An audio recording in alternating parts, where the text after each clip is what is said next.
అత్యంత దేశభక్తి ప్రజల పట్ల అంకిత భావం కలిగిన వ్యక్తి రాష్ట్ర ఉప ముఖ్యమంత్రి పిఠాపురం నియోజకవర్గ ఎమ్మెల్యే కొణిదెల పవన్ కళ్యాణ్ అని కాకినాడ జిల్లా జనసేన పార్టీ అధ్యక్షులు డిసిసిబి చైర్మన్ తుమ్మల రామస్వామి బాబు తెలిపారు. జనవరి 26 గణతంత్ర దినోత్సవం సందర్భంగా పిఠాపురం నియోజకవర్గం గొల్లప్రోలు పట్టణంలో బాలికల ఉన్నత పాఠశాలలో నిర్వహించిన గణతంత్ర దినోత్సవ వేడుకల్లో డిసిసిబి చైర్మన్ తుమ్మల రామస్వామి బాబు మరియు ఫైర్మ్యాన్ కమిటీ సభ్యుడు ఓదూరి కిషోర్ పాల్గొన్నారు. ఈ సందర్భంగా ముందుగా పాఠశాల ప్రధాన ఉపాధ్యాయులు త్రివర్ణ పతాకాన్ని ఎగురవేశారు.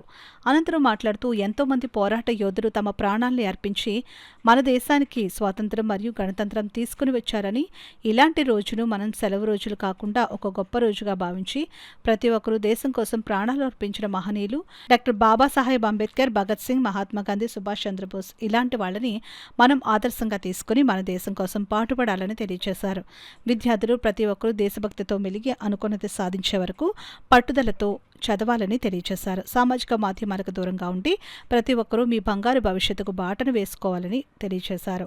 అనంతరం 10వ తరగతి చదువులో ప్రతిభ కనపరిచిన విద్యార్థులకు బహుమతి ప్రదానం చేశారు. అనంతరం పాఠశాలలో ఏర్పాటు చేసిన సైన్స్ ల్యాబ్ మరియు కంప్యూటర్ ల్యాబ్ను సందర్శించారు. కార్యక్రమంలో గొల్లప్రోలు పట్టణ జనసేన నాయకులు కడారి తమ్మాయి నాయుడు, బస చిట్టిబాబు, మామిడాల సూరిబాబు, బలిరెడ్డి గంగబాబు, మొగిలి రాజానాయుడు, అన్నందొర, పట్టాభిరామయ్య, తలారి శ్రీను, గరగ తాతాచి, జనసేన నాయకులు, కార్యకర్తలు పాల్గొన్నారు.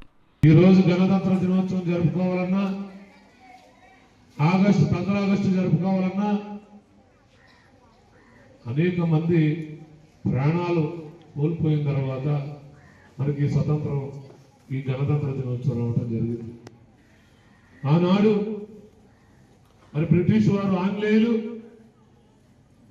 మన దేశంలోకి వ్యాపార నిమిత్తం వచ్చి ఆనాటి రాజులకు, సంస్థానాధీశులకి మధ్య ఉండేటువంటి విభేదాలని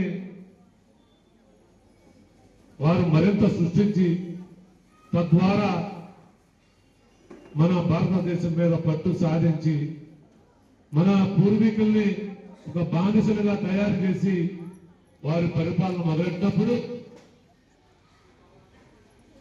మరి ఈ దేశం స్వతంత్రం రావాలి అని ఆనాడు ఎందరో మహానుభావులు 3 కోట్ల పైచులకు వారు ప్రాణాలు కోల్పోతే 3 కోట్ల జనాభా, 3 కోట్ల మంది, అందులో మన తాతల ముత్తాతలు, తాత ఎంతో మంది ప్రాణాలు వారి జీవితాలు అర్పిస్తే ఈ రోజు మనం ఇంత స్వతంత్రంగా ఈరోజు బతకగలుగుతా ఉన్నాం.